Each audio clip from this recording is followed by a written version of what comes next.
International തലത്തിൽ ഇപ്പോൾ നടന്നുകൊണ്ടിരിക്കുന്ന പ്രശ്നമാണ് ഉക്രൈൻ റഷ്യ വാർ. ഉക്രൈൻ നാറ്റോയിൽ ചേരുന്നത് തടയുകയും അതുപോലെ തന്നെ ഉക്രൈൻ്റെ പകുതി പ്രദേശങ്ങളും പിടിച്ചെടുക്കുക എന്നതാണ് റഷ്യയുടെ ഉദ്ദേശം. എന്നാൽ ഇതിനൊന്നും കീഴടങ്ങാതെ നിൽക്കുകയാണ് ഉക്രൈൻ. ഇതാണ് പ്രശ്നത്തിൻ്റെ തുടക്കം. എന്നാൽ ഇപ്പോൾ ഉക്രൈൻ റഷ്യ വാർ എന്നത് ഒരു മൂന്നാം ലോക യുദ്ധത്തിന് വഴിയൊരുക്കുകയാണ്. കൂടുതൽ അറിയുന്നതിനായി വീഡിയോ മുഴുവനായും കാണുക. ഹലോ ഗൈസ്, സക്സസ് ടോക്സ് വ്ളോഗ്സിൻ്റെ പുതിയൊരു വീഡിയോയ്ക്ക് എല്ലാവർക്കും സ്വാഗതം. ഈ ചാനൽ ആദ്യമായി കാണുന്നവരും ഇതുവരെ സബ്സ്ക്രൈബ് ചെയ്യാത്തവരും ഒന്ന് സബ്സ്ക്രൈബ് ചെയ്യുകയും അതുപോലെ തന്നെ ബെല്ലൈക്കൺ എനേബിൾ ചെയ്തിടുകയും ചെയ്യുക. ബ്ലൂംബെർഗിൻ്റെ ഒരു റിപ്പോർട്ട് ഈ ഇടയ്ക്ക് പുറത്തു വന്നിരുന്നു. ഇപ്പോൾ റഷ്യ ഉക്രൈൻ യുദ്ധം എന്നത് സർവ്വസാധാരണമായി കണക്കാക്കാൻ പറ്റുന്നതല്ല. ഇത് എല്ലാ നാടുകളും എത്തിനോക്കിക്കൊണ്ടിരിക്കുന്ന ഒരു പ്രശ്നമായി മാറിയിരിക്കുകയാണ്. റഷ്യൻ പ്രസിഡൻ്റായ പുടിൻ എന്ത് ചെയ്യും എന്നതിലുപരി ജോ ബൈഡൻ അഥവാ അമേരിക്കൻ പ്രസിഡൻ്റായ ജോ ബൈഡൻ എന്ത് ചെയ്യും എന്നതാണ് ആളുകൾ ചിന്തിക്കുന്നത്. എന്തെന്നാൽ ജോ ബൈഡൻ്റെ അധികാര കാലഘട്ടം കഴിയുന്നതിന് മുമ്പായി, അതായത് ട്രാൻസിഷൻ തുടങ്ങുന്നതിന് മുമ്പായി ജോ ബൈഡൻ $1 ആയാലും ഉക്രൈന് വാങ്ങിക്കൊടുക്കുവാനുള്ള ദൗത്യത്തിൽ ഇടപെട്ടിരിക്കുകയാണ്. ഇനി ഞാൻ ഇറങ്ങിപ്പോകുന്നതിന് മുമ്പായി നിങ്ങൾക്ക് ഇത്രയും അണുവായുധങ്ങൾ വിൽപ്പന ചെയ്തു തരുമെന്നും ആവാം. അതിന് അദ്ദേഹം പറയുന്ന കാരണം ഉക്രൈനെ നമ്മൾ സഹായിച്ചില്ലെങ്കിൽ വേറെ ആര് സഹായിക്കുമെന്നാണ്. പക്ഷേ ഇപ്പോൾ അവസാനമായി ജോ ബൈഡൻ എടുത്തിരിക്കുന്ന തീരുമാനം എന്തെന്നാൽ ലോങ് റേഞ്ച് വെപ്പൺ അഥവാ അമേരിക്കയ്ക്ക് കൊടുക്കാൻ പറ്റുന്ന ആയുധങ്ങൾ നിങ്ങൾക്ക് റഷ്യയുടെ നേർ ഡീപ്പ് സ്ട്രൈക്ക് ചെയ്യാം എന്നാണ്. എന്നാൽ ബ്ലൂംബെർഗിൻ്റെ റിപ്പോർട്ടിൽ നമുക്ക് കാണാൻ കഴിയുന്നത് നോർത്ത് കൊറിയ തൻ്റെ 1,00,000 സൈനിക വീരന്മാരെ റഷ്യയ്ക്ക് സപ്പോർട്ടായി ഇറക്കാൻ റെഡിയാക്കിക്കൊണ്ടിരിക്കുകയാണ്. 1,00,000 സൈനികർ, ഇത്രയും വലിയ സൈന്യത്തെ നേരിടാൻ ഉക്രൈന് കഴിയുമോ? എന്നാൽ ഇങ്ങനെയൊരു സംഭവം നിലനിൽക്കുമ്പോൾ തന്നെയാണ് ജോ ബൈഡൻ്റെ ഈ ഉത്തരവ് പുറത്തു വരുന്നത്. ലോങ് റേഞ്ച് വെപ്പൺ യൂസ് ചെയ്യാനുള്ള അനുമതി അമേരിക്ക നൽകാൻ പോവുകയാണെന്ന്. ഇത്രയും നാൾ ഉക്രൈന് കൊടുക്കാതിരുന്ന ലോങ് റേഞ്ച് വെപ്പൺ ഇപ്പോൾ കൊടുക്കാനൊരുങ്ങുകയാണ് അമേരിക്ക. റഷ്യയ്ക്ക് സഹായകമായി നോർത്ത് കൊറിയയുടെ 1,00,000 സൈനിക വീരർ. ഇറാനുമായി റഷ്യയ്ക്ക് നല്ലൊരു ബന്ധം തന്നെയുണ്ട്. അമേരിക്കയിൽ ഇപ്പോൾ ഡൊണാൾഡ് ട്രംപ് വിജയിച്ചിരിക്കുകയാണ്. ഡൊണാൾഡ് ട്രംപും പുടിനും നല്ല സുഹൃത്തുക്കളുമാണ്. ഉക്രൈനെതിരായി ഡൊണാൾഡ് ട്രംപ് ഇടപെടുമോ? ഡൊണാൾഡ് ട്രംപ് വീണ്ടും അധികാരത്തിലേറിയതിനെ തുടർന്ന് നാറ്റോ പോളിസി എന്നത് ട്രംപ് പ്രൂഫ് പോളിസി ആകാൻ പോവുകയും ചെയ്യുകയാണ്. അതെ, ഇതെല്ലാം പോയിൻ്റ് ഔട്ട് ചെയ്യുന്നത് ഒരൊറ്റ ബിന്ദുവിലാണ്. ഉക്രൈന് വേണ്ടി ജോ ബൈഡൻ എന്തെങ്കിലും സഹായം ചെയ്യാൻ തുനിയുകയാണെങ്കിൽ അത് ഇപ്പോൾ ഈ സമയത്ത് ചെയ്യണം. ഈ നടന്ന G20 പ്രധാന ചർച്ചാ വിഷയം എന്നത് ഉക്രൈന് കൊടുക്കാൻ കഴിയുന്ന ഏറ്റവും വലിയ സഹായം എന്താണെന്നാൽ അതുതന്നെ ചെയ്യുക എന്നത് തന്നെയായിരുന്നു.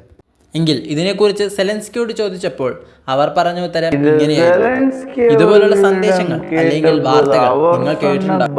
അതെ, അതിനെക്കുറിച്ച് ഉത്തരങ്ങൾ പറയാൻ ഞങ്ങൾ ബാധ്യസ്ഥരുമാണ്. പക്ഷേ ഇങ്ങനെയുള്ള സന്ദേശങ്ങൾ നിങ്ങൾക്ക് കിട്ടുന്നതിലും ഉപരി, അതായത് വാർത്തകൾ സംസാരിക്കേണ്ടത് മിസൈലുകളാണ് എന്നാണ് അദ്ദേഹം പറഞ്ഞു വയ്ക്കുന്നത്. മിസൈൽ സംസാരിക്കുക എന്നതിൽ നിന്ന് നമുക്ക് മനസ്സിലാക്കാം, യെസ്, ഞങ്ങൾ ലോങ് റേഞ്ച് വെപ്പൺ യൂസ് ചെയ്യാൻ പോവുകയാണ്. ഇത് റഷ്യയെ എരിപിരി കയറ്റാൻ പറ്റുന്ന ഏറ്റവും മാക്സിമം ആയി നമുക്ക് കണക്കാക്കാം. എന്തൊക്കെ തന്നെ ഉണ്ടായാലും റഷ്യയുടെ ബുദ്ധി അത്ര താഴ്ന്നതൊന്നുമല്ല. എങ്കിൽ ജോ ബൈഡൻ റഷ്യയ്ക്ക് നേരെ ഡീപ്പ് സ്ട്രൈക്ക് നടത്താൻ ഉക്രൈന് അധികാരം കൊടുത്തിരിക്കുകയാണ്. എങ്കിൽ റഷ്യ തൻ്റെ യുദ്ധക്കരാറിൽ വളരെയധികം മാറ്റങ്ങളും കൊണ്ടുവന്നിരിക്കുകയാണ്. റഷ്യയുടെ അതായത് 2000 യുദ്ധക്കരാർ പ്രകാരം പറയുന്നത് റഷ്യ ഒരു രാജ്യത്തിനെതിരെ അണുവായുധം ഉപയോഗിക്കണമെങ്കിൽ ആ രാജ്യവും അണുവായുധ ശേഖരമുള്ള നാടായിരിക്കണമെന്നാണ്.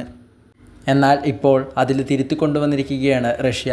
ഇപ്പോൾ റഷ്യയുടെ അണുവായുധ കരാറിൽ പറയുന്നത് ഒരു നാട് വേറൊരു നാടിൻ്റെ സഹായത്തോടെ റഷ്യയ്ക്ക് നേരെ യുദ്ധത്തിന് വരുവാണെങ്കിൽ സഹായത്തിനെത്തുന്ന നാടിന് അണുവായുധമുണ്ടെങ്കിൽ റഷ്യ ആ നാടിനെതിരെ യുദ്ധം ചെയ്യുമെന്ന് തന്നെയാണ് ഇപ്പോൾ ആഹ്വാനം ചെയ്തിരിക്കുന്നത്. അതായത് ഉക്രൈൻ ഒരു അണുവായുധ ശേഖരം ഇല്ലാത്ത നാടാണ്, എന്നാൽ സഹായത്തിനെത്തുന്ന അമേരിക്കയ്ക്ക് അണുവായുധ ശേഖരവുമുണ്ട്. അതുകൊണ്ട് തന്നെ ഉക്രൈൻ റഷ്യയ്ക്ക് നേരെ യുദ്ധം തൊടുത്തുവിടുകയാണെങ്കിൽ റഷ്യ തിരിച്ചും യുദ്ധം ചെയ്യുമെന്ന് തന്നെയാണ് അർത്ഥമാക്കുന്നത്. എന്നാൽ ഇതിനു തൊട്ട് പിന്നാലെ ATACMS മിസൈൽ റഷ്യയെ നോക്കി ചീറിപ്പാഞ്ഞു പോയിരിക്കുന്നു. അതെ, റഷ്യയുടെ പ്രധാനമായ ബ്രയാൻസ്ക് റീജിയനിലാണ് ഈ ATACMS അറ്റാക്ക് എന്നാൽ ഈ അറ്റാക്ക് നേരത്തെ മനസ്സിലാക്കിയിരുന്നു റഷ്യ. ATACMS എന്നത് സാധാരണ വിഷയമല്ല. ഏകദേശം ഒരു 360 കിലോമീറ്റർ റേഞ്ചുള്ള മിസൈലാണ്.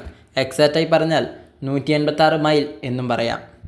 അതിൻ്റെ ഗൈഡൻസ് എന്ന് പറയുമ്പോൾ initial measurement unit and GPS ആണ്.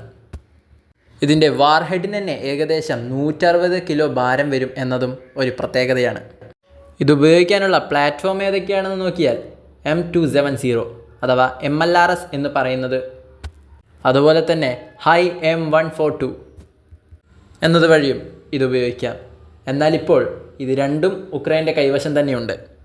ഇതുപയോഗിച്ച് ഉക്രൈൻ 6 മിസൈൽസാണ് റഷ്യയ്ക്ക് നേരെ തൊടുത്തു വിട്ടിരിക്കുന്നത്. എന്നാൽ ഇതിൽ 5 എണ്ണത്തെയും റഷ്യൻ എയർ ഡിഫൻസ് സിസ്റ്റം തകർക്കുകയാണ്. തൻ്റെ കയ്യിലുള്ള സൈനികരും അത്ര മോശമല്ലെന്ന് പുടിൻ ഇതോടുകൂടി അടിവരയിട്ട് തെളിയിക്കുകയാണ്. എന്നിരുന്നാലും ഒരു ATACMS വെപ്പൺ റഷ്യയുടെ ആയുധശേഖരണ ഭാഗത്തെ നോക്കി അറ്റാക്ക് നടത്തിയിരിക്കുകയാണ്. ഇതോടെ വലിയൊരു ശബ്ദത്തോടെ റഷ്യ ATACMS കൊണ്ട് അറ്റാക്ക് ചെയ്യപ്പെടുകയാണ്. റഷ്യയുടെ ആയുധശേഖരണ ഭാഗമായ ബ്രയാൻസ് റീജിയണിലാണ് ആ ഒരു മിസൈൽ വന്ന് പതിക്കുന്നത്. ഇതിൽ നിന്ന് മനസ്സിലാക്കാം സെലൻസ്കി പറഞ്ഞ ഇനി മിസൈൽ സംസാരിക്കുമെന്ന വാക്യവും. എന്നാൽ തൻ്റെ നാടിനെ വേറൊരു രാജ്യം തൊട്ടാൽ തൻ്റെ പ്രതികരണം ഇങ്ങനെയായിരിക്കുകയില്ല എന്നാണ് പുടിൻ്റെ അഭിപ്രായവും. റഷ്യയുടെ ആയുധശേഖരം എന്നത് ഒരു ചെറിയ കണക്കിൽ ഒതുങ്ങുന്ന ഒന്നല്ല. ഏകദേശം 5000-ലധികം ആയുധങ്ങൾ റഷ്യയുടെ പക്കലിലുണ്ട്. അതിൽ പകുതിയും സമുദ്ര അടിത്തട്ടിലും പലയിടത്തുമായി ഒളിപ്പിച്ച് വെച്ചിരിക്കുകയാണ് തങ്ങൾ. 2670 തങ്ങളുടെ സ്റ്റോറേജിൽ തന്നെയുണ്ട്. അതിൽ 1200 എണ്ണം റിട്ടയറുമായിട്ടുണ്ട്. തങ്ങളുടെ കയ്യിൽ എണ്ണമറ്റ ആയുധശേഖരം തന്നെയുണ്ടെന്ന് പുടിൻ പറഞ്ഞു വയ്ക്കുന്നു. അങ്ങനെയാണെങ്കിൽ ലോകമഹായുദ്ധത്തിൻ്റെ തുടക്കം തന്നെയാണ്. Yes, it is the beginning of world war 3. ഈ പ്രശ്നത്തിൻ്റെ വരും ഗതികൾ മനസ്സിലാക്കുന്നതിനായി എൻ്റെ ചാനൽ സബ്സ്ക്രൈബ് ചെയ്യുക. കൂടാതെ ആ ബെല്ലൈക്കൺ കൂടി എനേബിൾ ചെയ്തിടുക. ഈ പ്രശ്നത്തെക്കുറിച്ചുള്ള നിങ്ങളുടെ വീക്ഷണങ്ങൾ കമൻറ്റായി രേഖപ്പെടുത്താൻ മറക്കരുത്. പുതിയ അപ്ഡേഷനുമായി വരുന്നത് വരേക്കും എല്ലാവർക്കും ബൈ ബൈ.